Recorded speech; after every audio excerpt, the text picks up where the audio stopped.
Opogore gi mano ni jopiny kod jobodaboda mawuok e ward ma South Kabuoche kar chungo od bura Mandhiwa ywago rach mathoth apeyni manie wardno magiwacho ni oserocho yore mag wuoth e alworano. Bende giywak ni chenro mag ohala medo rochore nikech chal maricho mag apeyni mathothgi ok kalre kendo osekelo lal maduong' ne jo ohala matero mwandugi e chirni mopogore e wardno.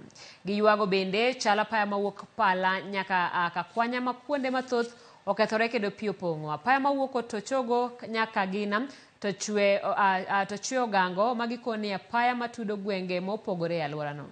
Jopinygo dwani mondo jotelo makono kaachiel kod sirikand kaunti ma Homa Bay kendo olos yorego kaluwore gi pek mar wuoth magisebedogo.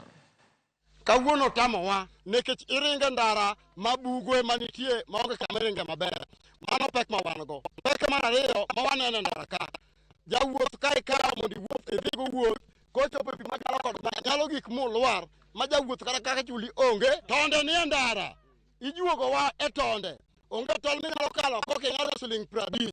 Sami ng'ado siling 50 ok inyal chopo Usalama nikech bugo ketho pikipiki. Ing'ado 50 kapok ichopo pikipiki okethore ikwame ndara. Sirikal ong'enwa ndara ni. To ken makende e Kabuoch kama ngima wan gi yore maricho nikech ka wawuok Pala ka wadhi Ober yore richo. Ka wa Ober wadhi Ogango yore richo. Ka wawuok Otochogo ka wadhi Gina yore richo. Koro wakwayo sirikal manitie nikech wan jogo kura kendo wan jochul osuru.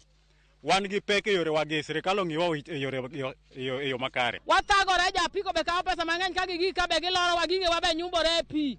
Waonge kata kaka watimre joma konyowa manyalo winjowa kata ka en sirikal e yo mane okonywa.